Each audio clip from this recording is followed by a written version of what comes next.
नमस्कार, आप देख रहे हैं गांव जवार न्यूज। खबर आजमगढ़ से, जहां पर जिला अधिकारी आजमगढ़ को प्रार्थी ने लेखपाल पर आरोप लगाते हुए सौंपा ज्ञापन। क्या कहा, सुनते हैं। क्या नाम है आपका? हमारा नाम अनबास यादव। कहाँ के रहने वाले हैं? ग्राम सेंदुरी, थाना कौन सा लगता है? बरदा, तहसील मार्टिनगंज। क्या मामला है? क्या डीएम साहब क्या? मामला हमारा यह है कि हमारे पूरे ग्राम सभा में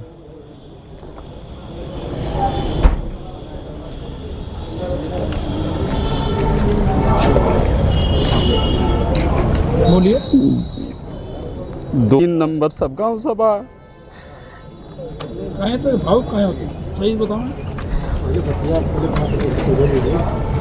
अपनी बात रखिए आप। क्या मामला है? जिसमें हमारे आजापुर का वहाँ बसे हैं और मिंजुला नंबर है 93 और 93/512। उसमें गौशाला बना हुआ कच्चा, कोई छत नहीं लगा। हमारे ही पट्टीदार और नए लेखपाल अजीत कुमार सिंह और एक प्रधान के भाई बनते हैं, जो इस गांव में नहीं, वो रहवासी पचका गांव में हैं, बगल के गांव। तो उनके कहने पे हमारा गिराने के लिए तत्पर हैं और जितना हमने नंबर दिया था उसी डेट में उस पर लेखपाल द्वारा कोई कार्रवाई नहीं की गई। लेखपाल हमसे 50,000 रुपया मांगे। हमने कहा हम पैसा नहीं देंगे, क्योंकि पैसा देने से कितने दिन पहले पैसा मांगे थे? आज करीब 3 महीना पहले। अच्छा, 3 महीने पहले। 3 महीना। क्या बोले थे? कहे 50,000 रुपया दीजिए, नहीं आपको हम मट्टी मिला देंगे। ये बात लेखपाल खुद ही बोले? खुद बोले हमसे। हैं। तो आज भी हमारे पिताजी जीवित हैं और हम लोग 4 भाई हैं। सिंगल हमारे ऊपर मुकदमा किए। तो इसकी सूचना आप सक्षम अधिकारी को दिए थे? जी, अ- तहसीलदार को दिए, एसडीएम साहब को दिए, कोई कार्रवाई नहीं हुई। अभी तक कोई कार्रवाई? मैंने आज डीएम साहब को दिए। इसके पहले हमने स्पीड पोस्ट भेजा हूँ, मुख्यमंत्री पोर्टल पर भेजा हूँ, मुख्य सचिव गृह को भेजा हूँ, कमिश्नर को दिया हूँ, डीएम साहब को दिया हूँ, कोई कार्रवाई नहीं हुई। आज भी हमने कार्रवाई के लिए डीएम साहब के सब पेपर दिया हूँ, क्योंकि हमारे पिताजी जीवित हैं।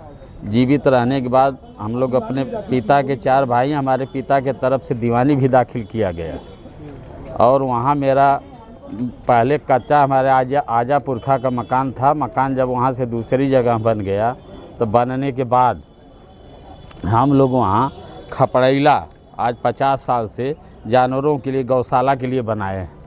और जो मेरा ही पट्टीदार जो करवा रहा है वह खुद कम से कम 1 बीघा ज़मीन लेके पड़ा है। घूर गड्ढा, खलिहान, नवीन परती, ऊसर गड्ढा सब लेके पड़ा, उस पर कोई कार्रवाई नहीं हुई। 28 नंबरों पर हमने जब लिखित दिया, सब तहसील दिवस में दिया, तो उस पर लेखपाल महोदय, क्योंकि हमने लेखपाल महोदय पैसा मांगे, हमने दिया नहीं, तो लेखपाल महोदय उस पर 28 नंबर पर लगा दिया, जो 132 की ज़मीन है, 132 लैंड की ज़मीन है, उस पर लगा दिया कि पानी भरा हुआ धान है, इसकी नपाई नहीं हो सकती।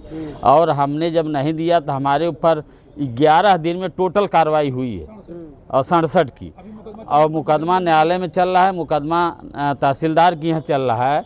अभी तक उस पर कोई डिसीजन नहीं आया। तो आज साहब से मिले तो क्या आश्वासन मिला है? लिखे हैं और बात की है तहसीलदार साहब से, तो कह रहे हैं कि पैमाइश के लिए है, क्योंकि पैमाइश सरहद से नहीं हुई है।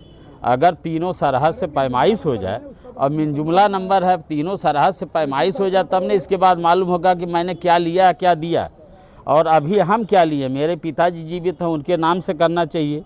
क्या चाहते हैं आप? हम यही चाहते हैं न्याय। घर में गिरे और लोगों को जो है अगर हमारा घर गिर रहा है तो जितने 132 में सबका गिरना चाहिए। अगर सबका गिर रहा है तो मेरा भी गिरना चाहिए, और मेरा गिर रहा है तो सबका गिरना चाहिए। गांव सभा की जितनी संपत्तियां पूरी खाली होना चाहिए। हम यह कह रहे हैं कि मेरा बरदौर है, गौशाला ऊसर नंबर में है, ना कि कहीं और दूसरे नंबर में है। उस जितने लोग हैं हमारे गांव सभा में, पंचायत भवन, खेल कूद की सारी ज़मीनें सब लेके बैठे, उस पर घर मकान बनाए हैं, खोर की ज़मीन पर बनाए हैं और चकमार पर बना के बैठे हैं। जितनी सरकारी ज़मीनें वैसी सब बना के बैठे हैं। मेरे यहाँ प्राइमरी स्कूल भीटा पर बना, पोखरा बना, ज़मीन रहते हुए नहीं बना। और हमारे यहाँ सचिवालय भी गांव सभा की ज़मीन पर बनी है, वह नवीन परती में नहीं है, वह अभी खोर में बना। इस पर कोई कार्रवाई नहीं हो रही, जिस पर आज से हमारा 4 पुश्त बसा है। खाली एक तरफा पैसा न देने के नातकारे लेखपाल महोदय ने मेरे ऊपर पर्सनल कार्रवाई किया है। अगर कार्रवाई मेरे पिताजी पर किए होते तो यह साबित होता कि ये कार्रवाई सही कर रहे हैं। और पैसा हमसे मांगा गया क्योंकि हम 45 साल से व्यवसायी हैं, व्यवसाय करते हैं और परिवार में सभी लोग नौकरी करते हैं, अपना परिवार लेके कमाते खाते हैं, दूसरी जगह रहते हैं। लेकिन खाली हमको यह बनाया गया कटघरे में कि इनसे पैसा जितना चाहेंगे उतना वसूला जाएगा। हम यह नहीं चाहते हैं कि पूरे गांव का नुकसान हो। अगर मेरा नुकसान हो रहा है तो पूरे गांव को होना चाहिए, वही ज़मीन है तब। और मेरा हो रहा है, उनका हो रहा है तो मेरा भी होना चाहिए। हम यह नहीं कर रहे हैं कि मेरा बचा रहा है और सबका गिरे।